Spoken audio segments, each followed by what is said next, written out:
जादुई ट्रैक्टर।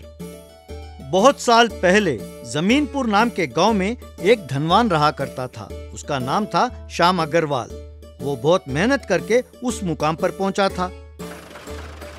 वो बहुत धनवान होते हुए भी उसे जब तब खेत को ट्रैक्टर से जोतने का बड़ा शौक था। एक दिन एक नौकर, मालिक आप इतने धनवान हो, आपके कई कारोबार हैं, आपके पास मेरे जैसे कितने नौकर चाकर हैं, फिर भी आप खुद खेत जोतना क्यों पसंद करते हो? श्याम अग्रवाल: बहुत अच्छा सवाल किया है। मैं एक गरीब किसान के घर में पैदा हुआ था। मेरे आज इस मुकाम पर पहुंचने की वजह है खेती। चाहे मेरे कितने ही कारोबार क्यों ना हो, खेत जोतने में जो खुशी और संतुष्टि मिलती है वो बहुमूल्य है। मुझे ये मिट्टी की सुगंध बहुत पसंद है।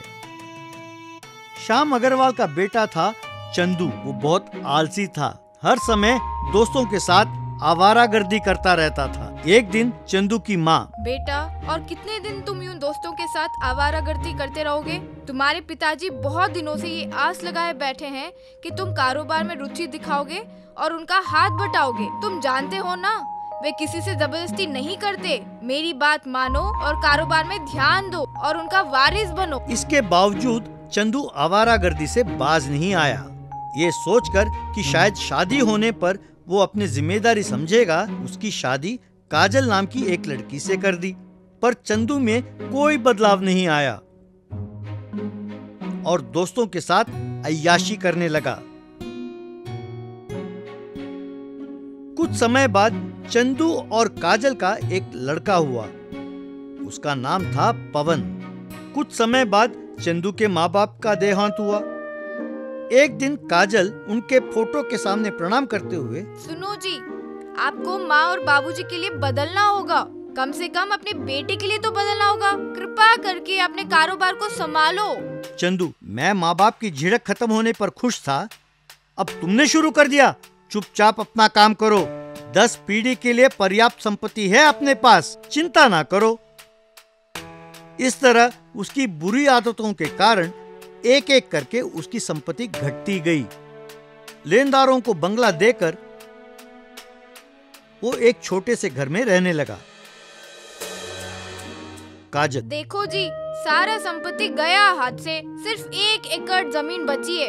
अगर उसे नहीं जोतोगे तो खाने के लिए कुछ नहीं होगा। मेहरबानी करके उसमें कोई फसल उगाओ। चंदू: अरे बंद करो ये सब बड़बड़ाना। मैंने उसे भी बेचने के लिए कहा है। खेत जोतना मुझसे नहीं होगा। उस खेत के पास ही एक पुराना ट्रैक्टर पड़ा हुआ था। एक दिन शाम की आत्मा उसके पास आई। उसके हाथ हिलाते ही ट्रैक्टर आगे की ओर जाने लगी। इस तरह ट्रैक्टर ने सारा खेत जोता। यह देख साथ वाले खेत का किसान हैरान हुआ।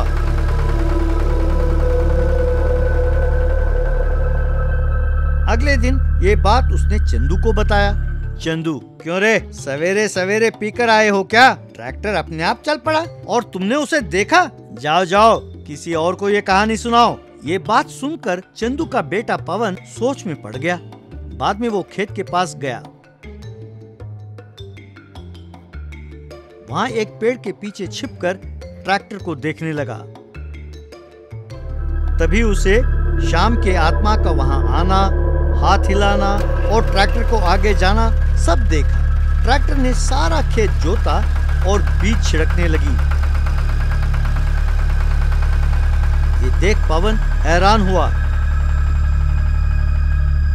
उसने तुरंत जाकर ये बात अपने पिता को बताया। चंदू: पवन, ये बचकाना खेल मेरे साथ ना खेलना। मैं वैसे ही दुखी हूँ। वो पीकर आता है और कहता है ट्रैक्टर अपने आप चलता है, और तुम कहते हो कि तुमने दादाजी को देखा है। बावले हो गए हो, जाओ यहाँ से। कुछ समय बाद खेत में फसल तैयार हुआ। फिर से शाम ने आकर हाथ हिलाया तो ट्रैक्टर ने फसल काटना शुरू किया। ये देख पवन दौड़ता हुआ अपने पिता के पास आया। पवन: पिताजी, हमारा फसल पककर कटने के लिए तैयार है। दादाजी फसल की कटाई कर रहे हैं। चाहो तो आकर देखो। भगवान की सौगंध, एक बार मेरे लिए आओ। इस तरह जिद करने लगा। तब चंदू और उसकी पत्नी खेत पर आए। वहाँ बहुत सारे अनाज की बोरियां थीं। उसे देख चंदू हैरान हुआ। उस ट्रैक्टर में उसे एक पत्र मिला। उसे लेकर चंदू पढ़ने लगा। उसमें लिखा था, चंदू बेटा, मैं समझता हूँ कि तुम्हारी माँ और मैंने तुम्हारी अच्छी परवरिश की है। मैंने सोचा था कि भले ही तुम आवारागर्दी करो, हमारी संपत्ति तुम्हारी रक्षा करेगी, पर मैंने ये कभी नहीं सोचा था कि इतनी जल्दी सारा संपत्ति नष्ट हो जाएगा। इसीलिए कहते हैं, गलत हाथों में जायदाद को लुटने में देर नहीं लगती। तुम्हारी वजह से बहू और पोते की तकलीफ मुझसे बर्दाश्त नहीं हुआ, इसीलिए मैंने खेत जोतकर अनाज उगाया है। उम्मीद है कि अब तुम अपने आप को बदलकर हमारी आत्मा को शांति दिलाओगे। ये पढ़कर चंदू बहुत दुखी हुआ। उसके बाद उसमें काफी बदलाव आया और उसे मेहनत कर काम करने की आदत हो गई। तो बच्चों, माँ बाप की संपत्ति के भरोसे खाली बैठना बहुत गलत है। हमें भी मेहनत करके माँ बाप का नाम रोशन करना चाहिए। क्या कहते हो? जादुई ट्रैक्टर। बहुत साल पहले जमीनपुर नाम के गांव में एक धनवान रहा करता था। उसका नाम था श्याम अग्रवाल। वो बहुत मेहनत करके उस मुकाम पर पहुंचा था।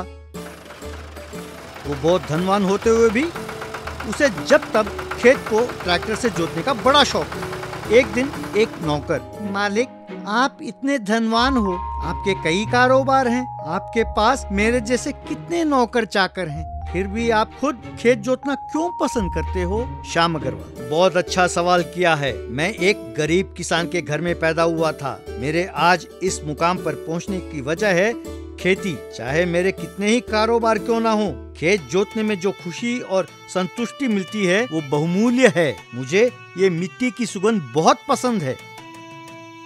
श्याम अग्रवाल का बेटा था चंदू। वो बहुत आलसी था, हर समय दोस्तों के साथ आवारागर्दी करता रहता था। एक दिन चंदू की माँ: बेटा, और कितने दिन तुम यूं दोस्तों के साथ आवारागर्दी करते रहोगे?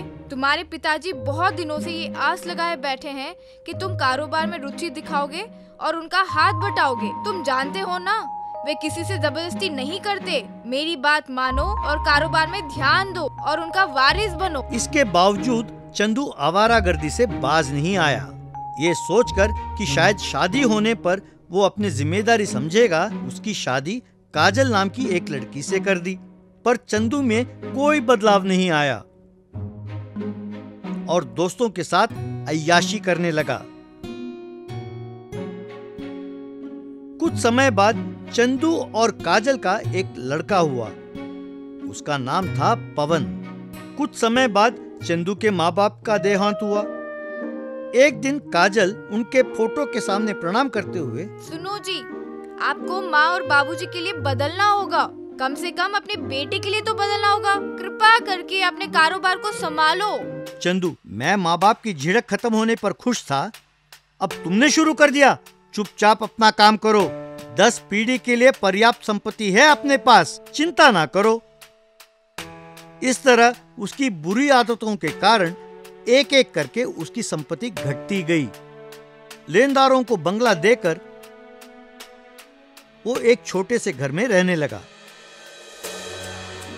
काजल: देखो जी, सारा संपत्ति गया हाथ से। सिर्फ 1 एकड़ जमीन बची है। अगर उसे नहीं जोतोगे तो खाने के लिए कुछ नहीं होगा। मेहरबानी करके उसमें कोई फसल उगाओ। चंदू: अरे बंद करो ये सब बड़बड़ाना। मैंने उसे भी बेचने के लिए कहा है। खेत जोतना मुझसे नहीं होगा।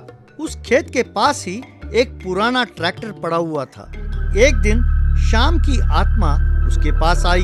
उसके हाथ हिलाते ही ट्रैक्टर आगे की ओर जाने लगी। इस तरह ट्रैक्टर ने सारा खेत जोता। यह देख साथ वाले खेत का किसान हैरान हुआ।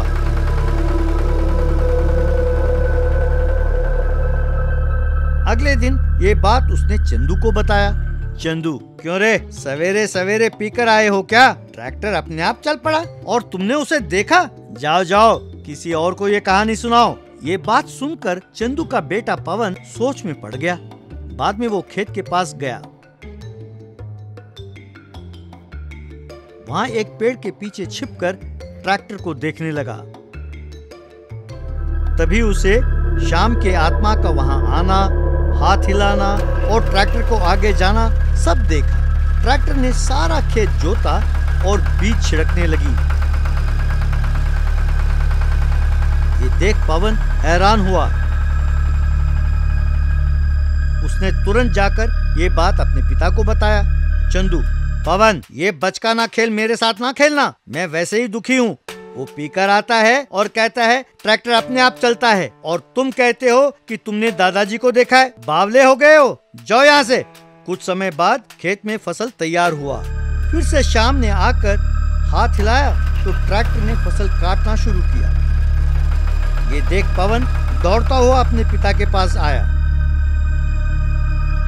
पवन, पिताजी, हमारा फसल पककर कटने के लिए तैयार है। दादाजी फसल की कटाई कर रहे हैं, चाहो तो आकर देखो। भगवान की सौगंध, एक बार मेरे लिए आओ। इस तरह जिद करने लगा। तब चंदू और उसकी पत्नी खेत पर आए। वहाँ बहुत सारे अनाज की बोरियां थीं। उसे देख चंदू हैरान हुआ। उस ट्रैक्टर में उसे एक पत्र मिला। उसे लेकर चंदू पढ़ने लगा। उसमें लिखा था, चंदू बेटा, मैं समझता हूँ कि तुम्हारी माँ और मैंने तुम्हारी अच्छी परवरिश की है। मैंने सोचा था कि भले ही तुम आवारागर्दी करो, हमारी संपत्ति तुम्हारी रक्षा करेगी, पर मैंने ये कभी नहीं सोचा था कि इतनी जल्दी सारा संपत्ति नष्ट हो जाएगा। इसीलिए कहते हैं, गलत हाथों में जायदाद को लुटने में देर नहीं लगती। तुम्हारी वजह से बहू और पोते की तकलीफ मुझसे बर्दाश्त नहीं हुआ, इसीलिए मैंने खेत जोतकर अनाज उगाया है। उम्मीद है कि अब तुम अपने आप को बदलकर हमारी आत्मा को शांति दिलाओगे। ये पढ़कर चंदू बहुत दुखी हुआ। उसके बाद उसमें काफी बदलाव आया और उसे मेहनत कर काम करने की आदत हो गई। तो बच्चों, माँ बाप की संपत्ति के भरोसे खाली बैठना बहुत गलत है। हमें भी मेहनत करके माँ बाप का नाम रोशन करना चाहिए। क्या कहते हो?